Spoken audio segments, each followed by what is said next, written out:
out of that one.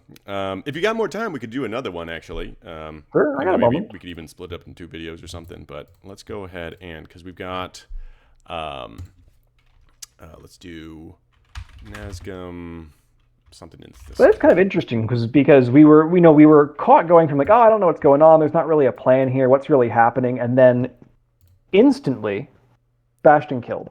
Yeah. And I would say that part of the lesson is there. That's when it's a PK situation and put air quotes around that, but nothing's really going on and no one has a plan. That is a deceptively dangerous situation You're exactly because that right. is an opportunity where no one's really ready, despite the size of your group. And if they hit you back with something similar, you're going to something bad could happen. You're So even, I mean, honestly, we were kind of caught off guard by how immediately he got blown up. you're exactly right, and this is so key in player killing though. In general, is um, one of the key defining facts of it, or hallmarks of it, is unlike in like when you mob or you die to mobs or whatever. Like usually you kind of like see it coming and it's like, oh well, this is kind of happening. Like in player killing, you die fast, right? You eat one bash and it's over. Like that's it. It's over, right? Which makes it very punishing in terms of like you have to you just have to die a bunch of times to recognize the patterns. Like, oh, don't do that, Well, and those types of deaths, there's no amount of experience or leveling or equipment that will stop them potentially happening to Mm-hmm. you. Mm-hmm. Like Yeah. I I have sort of an amusing story, but like my group was wandering around and we ran into a BN and in a four exit room, total open space, and he failed two fleas and ate a bash. And the odds of that are incredibly low, but it happened and he instantly died. Like, that sort of thing can just happen where he literally had no options. Mm-hmm. Yeah. Sometimes that's just how it is. It's honestly not my favorite part of the game, but it's useful to think that, on any given day something weird could happen, Mm-hmm. which I think is why people commit to these situations where, by all rights no one should really ever die. You're all in the open. Sometimes stuff just goes down and it Mm-hmm. feels Mm-hmm. rewarding when you do it because it feels like you stole a win from the world. Yeah. Yeah, like but I'm sure the light side characters are there where it's just like, oh my goodness, we're the best. But it happens. It happens. Um, but okay, let's switch gears here. We got another one from Nazgum, and I know it's a 4v4, so this is gonna get a little chaotic here.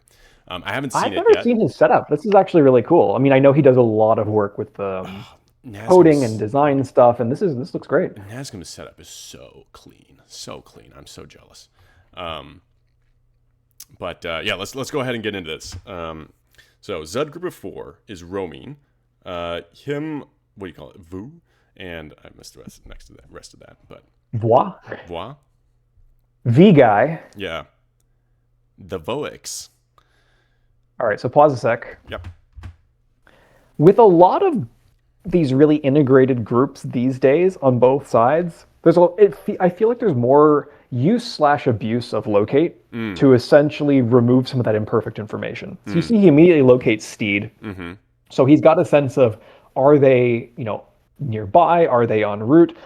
The same thing is done to the opposite side. Sometimes that backfires. If we have time, I'll tell you a story about it. But I feel like on one hand, it's really cool. On the other, it takes away some of the mystery because a lot of these groups are just perma-locating. You cannot sneak up on them, or they will constantly stalk you from 3 zones away with locate. Mm-hmm. Yeah, I wonder. I feel like it loses a little bit of the gameplay when you just have that being spammed forever. I'm not criticizing the players. I'm just pointing out this is how this skill is being commonly used. Yeah, I think maybe a better compromise for something like this because it's also combating the problem in the game of it sucks when you're trying to find some sort of fight and you just can't find anybody. Like nobody And wants there's that, nothing. right? Yeah, of course. So like in this situation, what you could do is like have a minimum range on it, right? So like okay, you can see people who are 3 zones away and more, but if they're in the immediate zone, you can't see them, right? Which then means like yeah, okay, well someone could jump onto you and stuff, but that's. We don't even need to go into thoughts on changing spells and skills because that's we could go on for hours about that. All the spells I don't prac should be deleted, and Yeah. only the ones I like, are good. Now you're a real memer. Yeah, right. Exactly. Bring back transfer. But anyway, let's go ahead and go into this. So anyway, yeah, what you're talking about though here, pointing out locate. So locate life is an ability which allows you to just kind of see. Well, it feeds into other things. Gives you this magical key for a living being that's near you. And that can lead you to being able to like portal and teleport to it. But also just tells you like, hey, is it close? And so this is used heavily in PK to try to. It's almost like a radar. It's basically a radar. Right. It can be used in PvE too if you just want to make sure, like, oh, are there any enemies online anywhere near me? I just keep locating to check. So we've got Kazakh, warrior, I assume. I don't know all these characters. I think Albeth is a warrior. Yeah, one of the most important things is always taking stock of your situation and like what kind of, well, I guess we can keep playing here, what kind of group you've got and what are going to be their strengths and weaknesses. So we got Nazgûl here is playing Ibuki. He's a half-elf priestess, which means he's a cleric, which means he's probably going to have the standard cleric complements, so Sank, Dispel Evil, Blind, etc.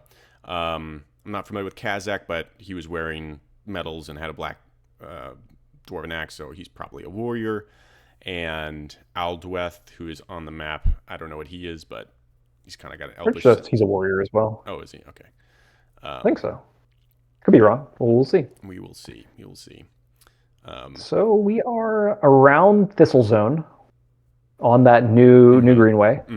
Everyone's clearly in the vicinity because we can see, there's tracks of everybody all over the place. We are still in the open, but I'm assuming that's not the play. There's a lot of places to trap or backtrap. This could get a lot tighter, which is good. It's going to be something more interesting. Do you want to explain, while we're kind of just tracking here, kind of like some tracking theory? Like how do you use track to find people, or what is he doing in this situation? Yeah, I mean, so in a situation like this, I'm not sure how much there is to say, and part of that is pause. We're flying ahead. What's going on? Hold on a second. What? And I can back us up. Yeah. Right here. Like a situation like this, it's much more of, do I think they are going to where I think they are? And clearly there looks like they're setting up something about Thistle. I will see whether I'm right or not in a moment. I would say that locate kind of replaces the normal track of just like, hey, check junctions, check to see where people have gone. And now it's much more of, okay, are they already down a path or are they already in somewhere? And from there, of course, you're using it to check numbers to make sure that you are following what you think you're following. I've had cases where, you track something and it's like, oh, okay, they go in here, and you forget to track again to realize they met up with 4 more people and you're about to jump into the last place you want to be. Do you remember It's helped by this area because you kind of know where people might go. Like there's a PK aggregator, one of those super mob type things you were mentioning, which is Thistle in this space. So there's a high likelihood that if someone is going to this place, that's what they're here for, which means you can jump people, you can be jumped, but you can also set up the opportunity to be attacked. And I'm assuming, given how sneaky some of these players are, that's what we're seeing. That Aldweth is in there leaving tracks to get pursued, and they're waiting to storm in for support. Yes. But again, I haven't watched this, and I don't know if it's been clarified that's exactly what the plan is. Well, so a very common thing is happening here, where everyone's in the group chat's going in, which what they're trying to say is what we talked about in a couple of our previous videos, is largely when you are in a if you are trying to like PK and you're going to have a do or die moment, it happens in some sort of closable where people can't get out, or they've entered some cave or area, and then that area can be blocked or whatever, and that's when you'll go in and you'll lock the door, you'll block the door or whatever, and that's you'll then fight to the death, right? If you are in this scenario, right, and you are PKing, and one of your group mates is like in, right, just know that you're probably about to go into a scenario where it is do or die, right? So you kind of have to like lock in at that moment and be like, okay, this is happening. Right? Yeah, when the caps come out and it's either like in or do, that means time to go. All right, let's see. So Ibuki just sanked himself. So like actually, yeah, hang on a sec. Okay, so yeah, we're going in Thistle. You have to hack the roots. We'll explain that in a second. Yep. Thanking yourself as a cleric makes total sense, right? Your sank cap's going to be tremendously low because of your stats. You're very fragile, and you're often like a priority target. Absolutely. I think there's maybe grounds to say, sank the warrior if they're really confident with them because they can prot you. And the only one really damaging you then is a BN, and I don't care about BNs because they're small most of the time. Mm-hmm. But in a really spammy, chaotic, big engagement, like, there's nothing inherently wrong with it. It does mean that Ibuki's basically indestructible in this fight, which is one of the bigger gaps between white and dark side, though that has been narrowed a smidgen with the changes to BN clerics. Mm-hmm. Mm-hmm. And to your point, like if you're going into this fight as a cleric, right? Everyone's kind of got to have their game plan of what they're trying to accomplish right here. And clerics are in a situation where there's actually several things that they might have to accomplish. One, they might need to be doing some sort of crowd control with blind or fear if you're awesome.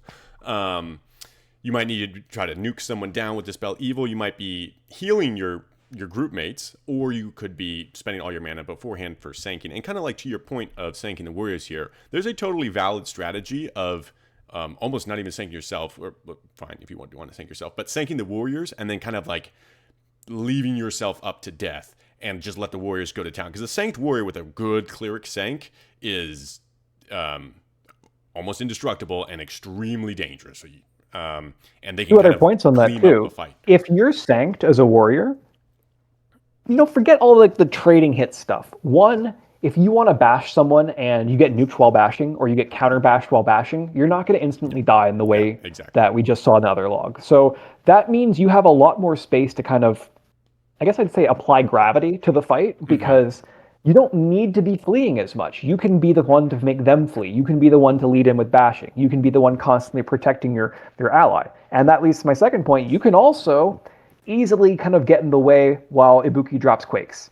Precisely. Now, granted, I don't recall if Thistle Zone's actually outdoors. That's probably not the play. But sanking everyone but you so that you can Quake liberally is a very common inside strategy. Mm-hmm, mm-hmm. And this is where MUME gets so complicated very quickly with player killing, which is why it's very jarring going from like XPing to player killing, because all of a sudden like just a million tactics that jump out. We'll instead of going into all of them, because we could do all day on that, let's see what actually ends up happening here with their strategy. So Kazak's got to hack the way in. Yeah. These roots regrow, so it's sort of like a natural closable. You don't have to block it. Mm-hmm. All right, in we go. We got 4 inside. We got Zud. We've got the Creeping Thistle, snaring Zud the Orc. So you can flee out of this, but it's like a semi-root effect. You've got to succeed a check. I think it's probably strength-based, and you can just fail that. Mm-hmm. Like there can be times where you just don't get to let go, and he just dies. Exactly, and it's already hitting him extremely hard.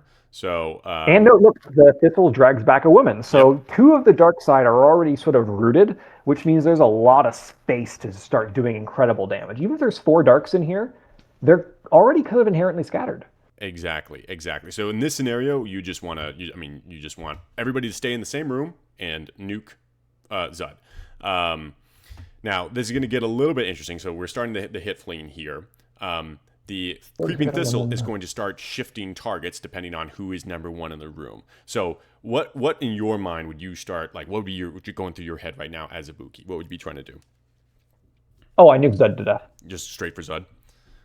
Yep, there's 2 reasons. One is that Zud is more likely the one leading this group, and I've found that dark side players tend to have that we're all solo together mentality worse than white side, such that if you break their leadership, they're more likely to just completely fall apart. I don't know why that is, but that just is the standard dark side group I've seen.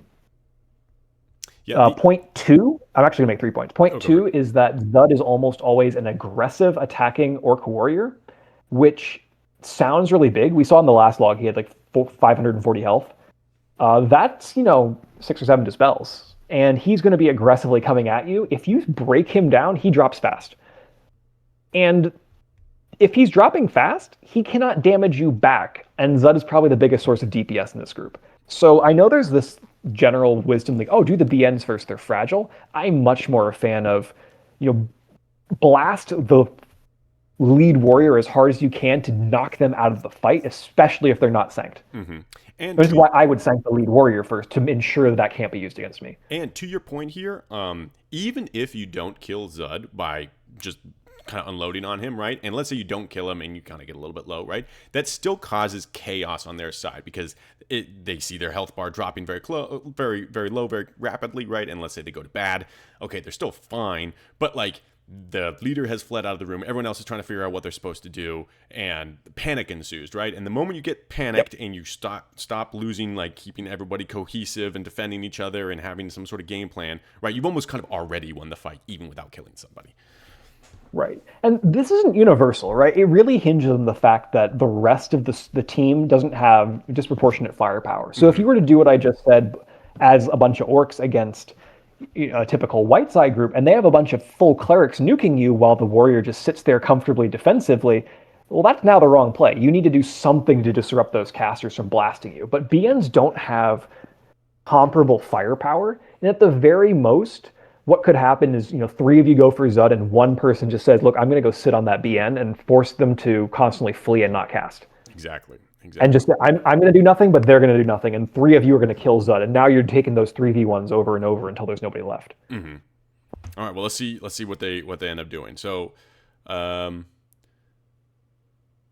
trying to regroup, so they're gathering themselves up, making themselves together. We've seen that there's 4 enemies. We've got Zud, a no-name orc. I think we just passed a man, and there is a woman. The woman is no longer rooted. I just saw that. Yep. And so the Thistle is snaring. Nope, they're snaring the woman again. Okay, I guess they fled back in. So Kazakh, Zud, and a woman are stuck here. It seems like this is the fighting room, which is kind of funky. Yeah. I love it. It's chaos. It is chaos. And I don't blame Nazgûl at all for saying, like, look, pull back to the entrance. Let's regroup. Let's make sure that we are together as 4 and we don't have just people to get ping-ponged around. I think that's incredibly reasonable. But Kazakh can't move, and neither can some of the Darks. I think it should just be like, charge Thistle.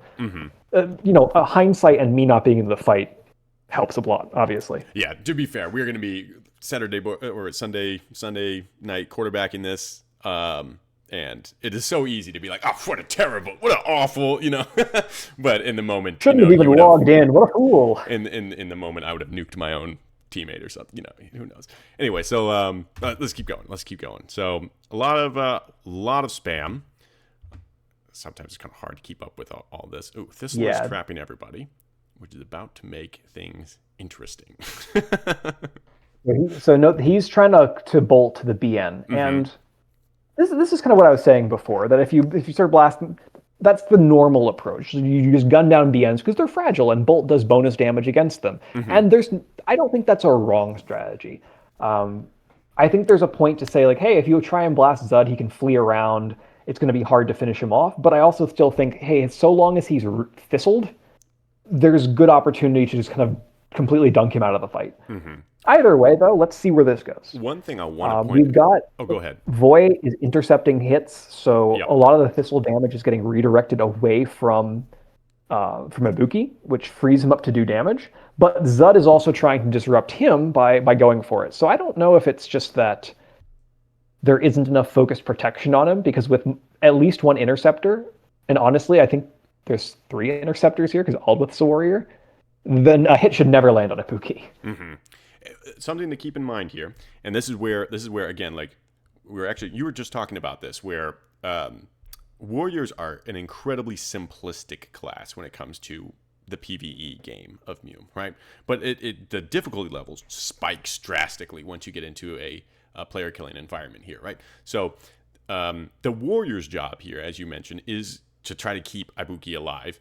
And one of the things that is important about that, right, is just like the decision. First of all, you got to make sure you're in the room with Ibuki. But then 2, because they're landing these intercepts, it means that they are not actively bashing in this moment, right? Which means they need to, because if you're trying to land a bash, you can't intercept hits. Which means that you have to kind of choose your moments of figuring out if you're going to bash or not, or organize and like have a designated basher. I don't think this is the time to bash because people are going to be fleeing around so much. When you get like a really chaotic fight like this, I think it's more important just to be trading effectively, which means, keeping hitting warriors rather than your casters, or if you're targeted, making sure that, you're going wimpy or fleeing around to reduce the amount of damage they're doing, such that at the end of the day, you kill the 4 of them and they don't kill the 4 of you. I would just start hitting targets and bouncing around, trying to to land some damage. But at the same time, if you've got some interceptors, you don't want to just be hit fleeing, right? Because that's I think something that orcs do too much. When you could stand in the room and do more of the intercepting, and orcs to their detriment don't really have the option of protecting very well. You only get 10 pracs in it, but anyhow, well, one thing. Let's just kind of going, because otherwise Yeah. we could spin this out forever. Yeah. One thing as we watch this, I would say that definitely something that you would want to do if you were in this fight is I haven't seen anybody call out targets. All right, so right now we have a Zud is bashed, right? So that means that when someone's bashed, you're probably And a BN's already gone. Yeah, and the BN's dead. We paused it right there. It happened so fast, didn't even see it. But you, no one had an idea of who they're aiming for, right? It looks like they then ended up getting a man. But I shouldn't say that no one had an idea what they were going for. They knew what they each individually were going for. Yeah, because Ibuki was going for a BN as well, and that's reasonable. I think there's also, if I were to give a counterpoint to myself, if Thistle is already messing with Zud, to some degree it's going to disrupt his ability to do damage, so he's sort of out of the fight, in which case just rip down alternative targets, given that he can't tremendously contribute. I don't know how true that is, because I don't have his view of how much he was being caught up by Thistle or other things. All the same, though, Ibuki is getting a lot of sight errors, which probably feels terrible, but they've put themselves in a commanding position. Mm-hmm. And in this situation, one of the reasons that you're getting so many line of sights is the more people there are in combat, the harder it is to hit someone with a spell. Yeah, it's like they know Zud's trapped. Ibuki's just making sure his mobility is up. He's almost out of moves, and now he switched from orc to man and back again. What are we doing here? Oh wait, so someone said they were awful. So let's see who said that. All right, Eldweth is awful. So it looks like he was the bait. So he probably took some hits. Mm-hmm. And the fight in here, notice that Thistle just slapped Kazakh for a ton of damage. Mm-hmm. So there's attrition going all over the place. And honestly, I think it's fair to say that any ability to maintain a protect or kind of lines of battle, so to speak, has collapsed due to this really chaotic environment, which is not healthy for BNs, to be fair, because that woman is snared as well and does not want to be hit by those things, does not want to be bolted. It's probably going to have both those things happen, and I'm very sorry for them. Yeah. So as a dark side character, right? You were doing this thing, you got jumped. That already gives the light side characters a bit of an advantage because they're clearly a little bit. They knew the fight was about to happen. The dark side didn't, and they probably came in with a little bit more preparation, right? One of your members just went down, so now it's a 3v4.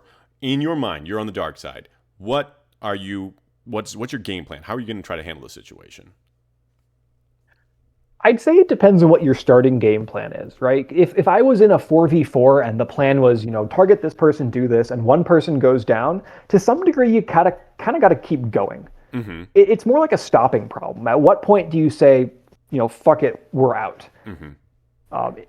I don't know what their plan necessarily was, and I think you're right to say, they wouldn't necessarily know the exact numbers.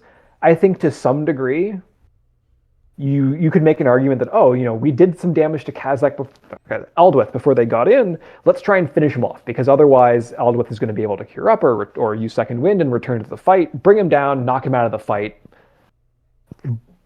But that is one of the harder targets in the group. And I think if we were adapting on the fly, it would have been something like, okay, BNs need to suppress Ibuki. Mm-hmm. You can't nuke him down, he's sank, but you can burn him, keep him out of the picture, while we try and reposition to get Thistle on them more than us. Mm-hmm. Yeah. That is clearly not working. And I think they are in kind of just try and finish off Aldweth and then kind of reconsider the fight situation. Mm-hmm. Well, he is awful, so maybe it happens here. Let's see what's going on. I mean, if you can pick him off and then retreat, but they should not be able to retreat. Mm-hmm. The light side characters looks like they're trying to regroup here a little bit. Yeah, using some scrolls. I mean, that's what they're for. They're trying to say, look, come over here. Let the Thistle disrupt them. We have the number advantage. We need to have a mandatory ranting about scrolls here. So I'll let you give your thoughts on scrolls. Only if you pause. Boom. Done. Oh. So there's good and there's bad, right? The good side of scrolls is there's a lot of chaos in a battle, and a good scroll usage lets you bounce back from something that's unexpected. Say you get jumped. Your jumper has a huge advantage. You can, roll with the punches, pull back, kind of recover and return in a way that's a little bit more flexible. I think they extend certain types of fights otherwise wouldn't be possible. I think they enable a lot of things. I think the criticism against scrolls where that really bites is, okay, but then what if they have 10? And they just keep using them. And there's no downside to just popping those pills over and over and over. You can get into a fight, burn all of your firepower in one target while the opponents just dump 6 scrolls into them. And now you're just dead. That doesn't really have a counter is the problem. And it especially doesn't have a counter because the recite time on a heal scroll is shorter if you have heal practiced, and only one side gets to practice heal, and only one character in this fight has heal, and guess what? It's the one reciting. There's no answer to it. And by shorter, we mean it's too instant, instantaneous. Basically instant. It is basically instant. It's going to go I've tried getting heal on a warrior just to like tune it up a little bit, and you can be cheeky with it, but like on a full cleric, that's the case. Yeah. So it's a frustrating situation, but the primary... But it's kind of the nature of the battlefield is you have these big fights. If someone takes a bunch of hits, back up, recite a little bit, kind of rebalance. Mm-hmm. Notably, Darkside doesn't have the opportunity to do that because they're caught in the Thistle. They're the ones under attack. They don't have the space to kind of reconvene. If Zud had, who's dead by the way, you can see of course, if he had full position to do this, I would expect they'd back up. They would start reciting purple scrolls to be sure that they can't just get nuked down. They'd recoup some of their health, and then they would recommit.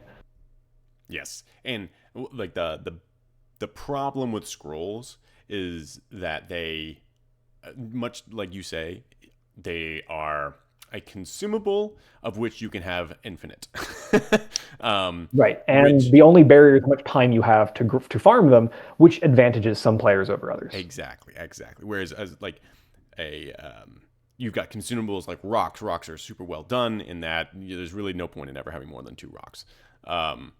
Whereas with a like in this situation, them being in this fight would be infinitely more interesting if nobody had scrolls or there was only 1 or 2 scrolls being allowed because if they didn't have a scroll in this scenario or they couldn't use a scroll in this scenario, right? Then the light side characters would actually be in a lot worse scenario, and this would probably be a little bit of a closer fight. I hear you, but I don't think it applies to this case. So I haven't watched every line perfectly. I saw Ibuki pull out a black scroll, but let's keep in mind. Let's say they had backed up and used no scrolls, and Aldwith was still awful, or let's say Aldwith just died. Mm-hmm. What's the rest of the situation? Man is dead. Zud is dead. That other orc was just hit and very hard and shattered, which means he's got to be pretty low. That wasn't even an extreme hit. I think even if Aldwith dies, the rest of them mop up because Ibuki's one. Yeah. One Dispel kills that orc, and there's just one BN left. No, I think. Unfortunately, I think this fight was decided the moment that they made contact with them tied up at Thistle. And that's the way a lot of fights go, to be completely fair. I don't think there was a... Yeah, the only way Darkside wins this... I think in this scenario, you are right about that. If Darkside managed to like disengage from Thistle, let Thistle get on the white side really fast, which is kind of RNG, right? Because you got to break through, you got to flee the right directions.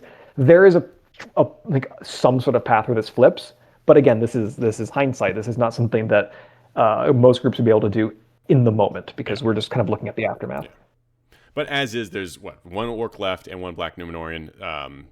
At best, they could probably try to pick off Aldweth here or Aldweth, but this is looking quite dire for them. So we'll see how this. Yeah, that orc's already awful. Yeah, yep, and he's dead. All the deaths are spawning whites. So super cool mechanic, by the way. So cool. Yeah, so Aldweth needs to, actually all of them, they need to back out of that room because this could be actually a little spooky. Not enough to kill off the group, but spooky nonetheless. Ibuki took a little bit of flack there. He did rearmor earlier, so he is, of course, still sanked. There is still 1 black Numenorian but she's going to go down very quickly. Which is there, but there's no real way for them to get out because it's a delayed exit. You got to hack it open. Even if the BN has a hackable weapon, They're all just hanging out there,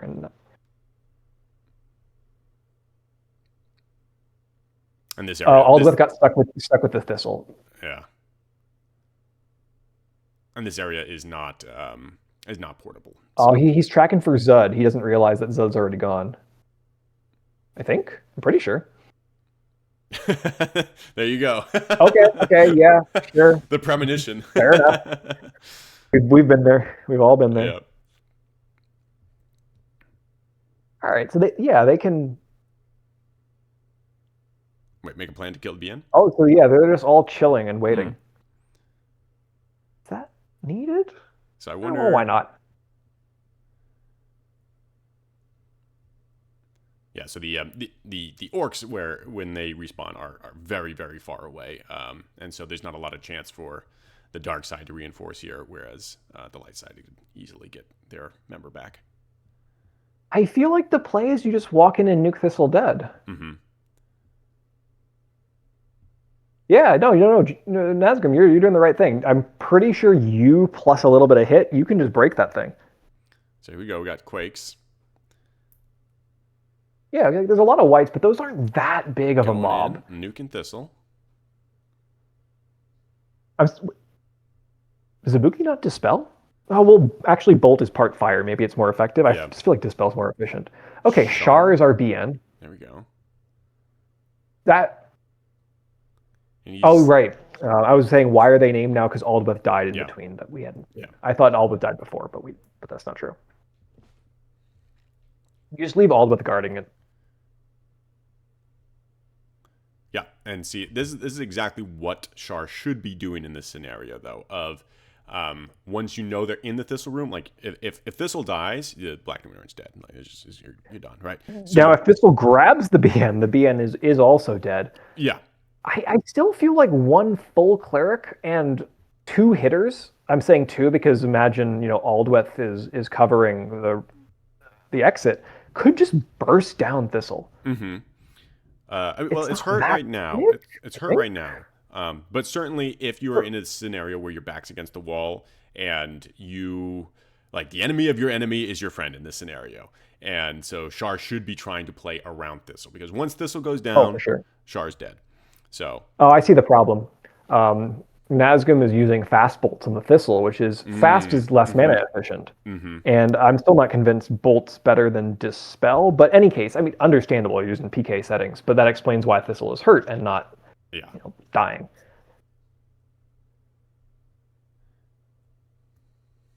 And this can get into Ibuki's already wounded. Where did he take all that damage? Was it just? Oh, Thistle has snared him. So as long as Thistle's not snaring him, what's going on here? Yeah, it's just Thistle. This is where created some food. Oh, that's a classic mid-fight. Hey, listen, sometimes you just gotta eat. But this is where things can get a little sketchy. Where you're in a situation where you think you're winning, and then all of a sudden stuff starts going wrong. You get a little bit low, and you start panicking. And again, things can go very wrong very quickly. Someone gets snared and pulled in, and that's that.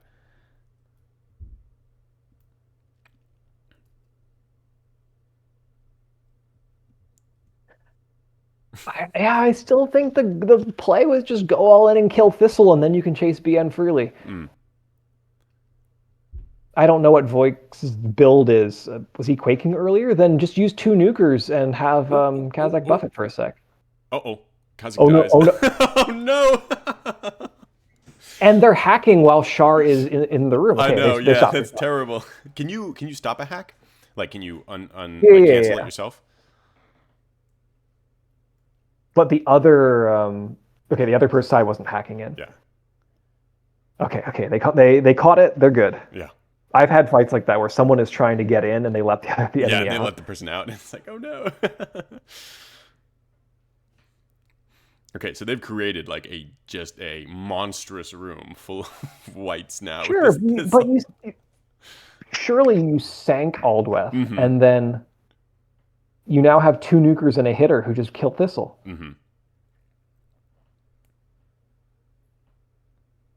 Or maybe even blinds or something. I don't know.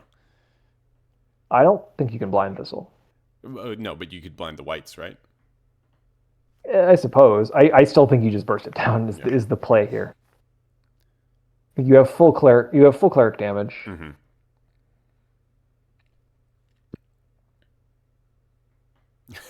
This poor BN has just been in here forever. He's Come on, what's going on here? at this point, there probably is enough time for the dark side characters to get back here. But they're not going to have any gear. Yeah, so They don't have the space to loot. So if it were me, I would have just quit out of halls and been like, well, how was that? I mean, honestly, you probably had time to quit out of halls, log a troll, and run over here. That's technically illegal. Technically. Okay, Time we're nuking. no longer fast nuking. Does Ibuki not have Dispel? Maybe I'm not. so confused. Maybe not. If that's the case, then that's the case. Okay, so still running around. Char's trying to get out the entrance. Didn't work. I mean, you hopefully would do something like get Zud an axe, come in here, hack it open for him so he can get out. Yeah. Let's see here. Spamming around, running around. Char is glowing. Now, Black Numenorians do technically have the Sank spell, but probably that was a scroll. I don't know how I'm not sure. More BNs are getting sank now that the number of pracs is higher. Because you can actually get sank to a reasonable percentage. Before, even a pure cleric would maybe cap out at 90% sank. Now you can put like another 7 pracs in it. Oh, okay. All right, well, which means that even mage BNs can have like a reasonable sank, and cleric BNs can do real things. Yeah, there's been a lot of blending of mage and cleric, certainly over the last several years, where it's very... It makes a lot of sense for BN, because the amount of tools you have is very limited. I mean, the counterpoint to that would be just specialize in the ones you do have, because all your skills suck. Yeah. Ibuki also seems to be some sort of amalgamation of warrior mage and cleric. Well, yeah, you always want to have armor and a quick spell. Yeah. The bolt is funky, but Nazgûl always likes mixing and matching, which is half the fun of this game. Right. He's always got some kind of crazy character. His Black Breath characters are sick. I'm not sure how people die to them, but it keeps happening. It's Nazgûl, To be fair, you were out there making shaman work out of nowhere. So you were like the only shaman playing, I think, for a good while. Not sure it was doing very much with it, but what? And we're just, of course, talking nonsense because this is sort of a cleanup mode now, right? Like Thistle's alive, it's snaring the BN. Yeah. That BN is he's bad. Very low mana. He's or low armor. Yeah, he's dead, and that is that. He dies. Oh, look at that instant looting. Yeah, and that is that. Well. Okay, so that was exciting, and I would say, class that is exciting due to a little bit of fuck up, but not in a condescending way, in a way like that is MUME in a nutshell, where things just go wrong and go weird, and you got to plan on the fly, and no one knows what's happening, and that's kind of the fun of it. And you know what? It's something about that formula is just so exciting and invigorating, and you will leave the computer shaking, 1 out of anger or frustration, or 2 out of excitement. So I do think there's probably more frustration than excitement on net, because if you were just the BN that died instantly at the start, you probably did not have a great time today. No, given that you kind of didn't get to play the game. Yeah, that does happen sometimes. That does happen, but hopefully folks learned something from that. I would really like to actually do some more of these where there's kind of a back and forth about how really the gears of PK work, because again, as you say, like PK is just such a different beast than the PvE experience in the game, and you really have to think about everything very differently, and it can be really tough. It really genuinely can be quite tough figuring out how it all works without just going out and getting massacred 30 times, which is sometimes part of the process, but it's tough. Yeah, the the fact that there's no on ramp into PK is, I think, a limitation of the game, to be honest. And it's something that all of these PvPvE type games really struggle with, is that not everyone is into the PvP, and not everyone has a chance to get into the PvP because the game coalesces around like 30 people with nothing better to do but play for 20 years Yeah. and obtain every advantage they can. And that's kind of a shame, right? I wish there were some more. People have been resistant to the idea of training arenas or whatnot, where you can, duel your friends a little bit. But I would love to see that in the game, where you can just, I want to test my character out. Let's just duel. Agreed. And treat it like, this is the Warriors training ring or whatever in Fornost or something. Yeah. There's definitely a million ways. But certainly I think that the first step is hey, you know what? We'll showcase it a little bit and kind of explain what the thought process is. Because I mean, just in that fight yourself, in this fight in the previous site, you explained several things where, even as a veteran, I was learning stuff. Like I didn't know the exact room that Bjorn will chase to underneath the Ingrove gates like that, and things like that are sometimes very difficult to grasp unless you're have a lot of experience. Like someone kind of has to show it to you or explain it to you, or you have to have a lot of experience to figure it out. But and when people have played so long, it's not always clear what needs to be explained. So even joining a group is not always helpful when people just kind of know why they do certain things. Also, a lot of people do things for no other reason except that's the way they've done it, even if it's not efficient, because so much of this game is not well documented. Yeah, There's plenty of habits where I do a smob in a certain way that probably actually has no bearing on whether it's useful or not. That's just how I've been doing it, because someone did it that way, and that's what I learned. yeah. It's an art. It is an art. It is. Well, the main stroke of this art is you see the part where the dark side died. Don't do that. Yeah, try to avoid. You know what? I'm actually. I'm not even gonna say that though. Don't necessarily try to avoid death. I do genuinely think a big part of the game is dying, and dying's okay. It's okay, right? You die, and you have like the one of the skills I think of PK, which I'm hopefully gonna do a little bit of a series on a little bit about this, is like, what do you do after you die? It's okay, right? Like you go and you re-equip, and that process is actually very quick. You can be efficient about it, and you can be back in the action in a matter of 30 minutes, really realistically. And I think there's definitely a big mental block for a lot of people. Like, oh man, I die. Well, that's it, and all my equipment's gone, and now I'm gonna have to spend hours getting it back. Like, no, you don't. If you want to have a competent character, 20 minutes, 30 minutes, right, and you will be battle worthy again. I think there's a nested point in there, which is, make characters that don't need too much gear. Yeah. There's certain types of characters, I would say something like pure shamans are kind of heavy there, like thief mages type things. You kind of need full legend gear to really get the most of those characters, and they're a pain in the ass to re-equip as a result. And when you log on and you decide to get a fight and you just instantly die to one of those bashes, your gear gets taken, and now the fighting's over, so you can't even get back to the action, and it just feels like a week's worth of your limited game time as an adult got pulled out from under you. That kind of sucks. And there's a lot of instances in the game that are like that I think turn players off. Yeah. That it's kind of inescapable, and that's just a hindrance that MUME has. Well, I do think that a lot of that is just yes, yeah, I think that is true. But I think some of it also is just perception, right? Like if you're playing a mage and it's just a vanilla mage, like you can be re-equipped and almost full set for 5 gold, right? Like you can get your FGC, get an FGC on there, you get some planes, yeah. Enchant your broadsword, buy a staff, enchant it, and you're good to go. Well, see now, I can educate you. For you see, the meta mage does not practice enchant.